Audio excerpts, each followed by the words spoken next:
তারেক রহমান আসছে, এটিতে যখন তিনি ফিরে আসছেন তখন কিন্তু বাংলাদেশে একটা গণজাগরণ তৈরি হয়েছে। আমি যখন ক্লাস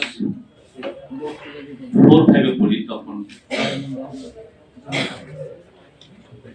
আমার এলাকা কৃত্তিনাশা নদী, শরীয়তপুর জেলা, কৃত্তিনাশা নদীর পাড়ে আমরা বাচ্চারা দৌড়াদৌড়ি করছিলাম, তখন একটি হেলিকপ্টার থেকে লিফলেট পড়ছিল। তা আমরা লিফলেট গুলো যে মানে কাগজ পড়ছিল, লিফলেট মেজর জিয়া বলছি এবং পুলিশ দফা কর্মসূচি। আমরা ছোটবেলায় ভাবতাম যে বোধহয় মেজর জিয়া নিজেই ওখান থেকে পাঠিয়েছে, ওখান থেকে ফেলেছে। এখন আমরা বুঝতে পারছি হেলিকপ্টারে পোস্টার কিংবা যে কোনো কিছু ফেললে সেটা অনেক হেলিকপ্টার যারা থাকে তারাই ফেলে।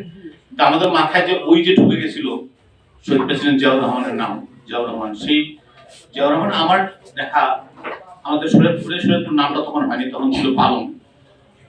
শহীদপুর স্টেডিয়াম হলো এবং শরীয়তপুর জেলা নাম হলো শহীদুল্লাহ নামে, সেটি শহীদ প্রেসিডেন্ট জিয়াউর রহমান ঘোষণা করেছিলেন।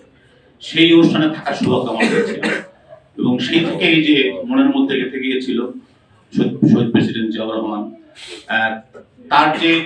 তার পরবর্তীতে যে তার পারিবারিক যে বাংলাদেশকে তার পরিবার চালিয়েছে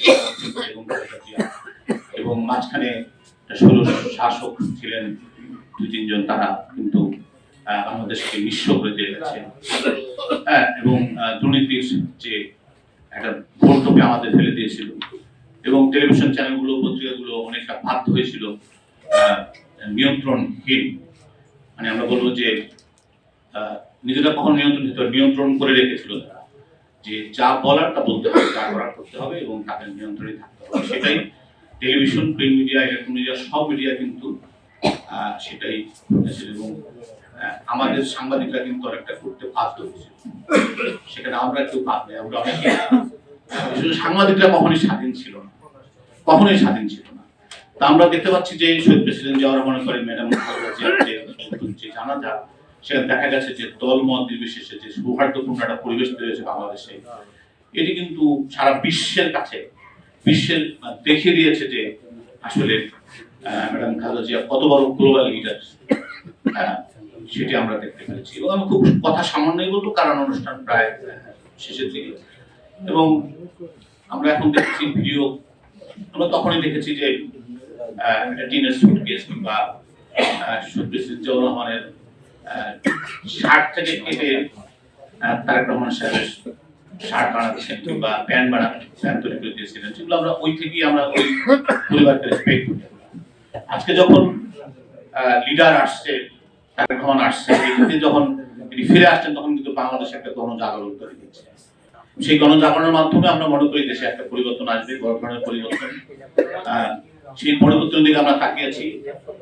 নির্বাচনের পরে আমার সেটা থেকে অবশ্যই আমার দলমত নির্বিশেষে যেভাবে এগোচ্ছে বাংলাদেশ, নতুন বাংলাদেশ আমরা দেখতে পাবো এবং সেখানে সবাই কাঁধে কাঁধ মিলিয়ে আমরা কাজ করব কিংবা আমরা নতুন সাংবাদিক নেতৃত্ব অনেক পরিবর্তন আসছে এবং আসবে আরো।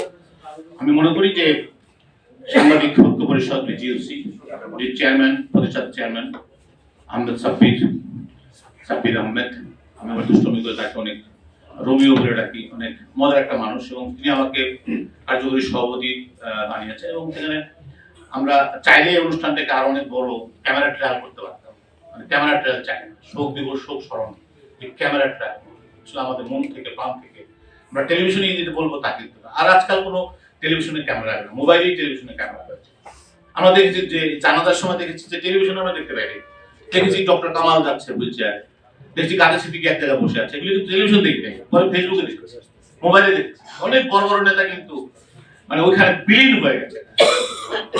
খুব বিস্মিত, অভিভূত এবং আমরা এক অর্থে আনন্দিত এবং এক অর্থে, কারণ তাকে তো যেতেই, মানুষকে তো যেতেই হয়, তারপরে এরকম ভাবে সে বিদায় নেবে এবং তিনি আমাদের কাছ থেকে এত ভালোবাসা নিয়ে বিদায় দিয়েছেন, যেটি অবিস্মরণীয় এবং বিস্ময়কর অনুভূতি প্রকাশ করার মতো ব্যাপার।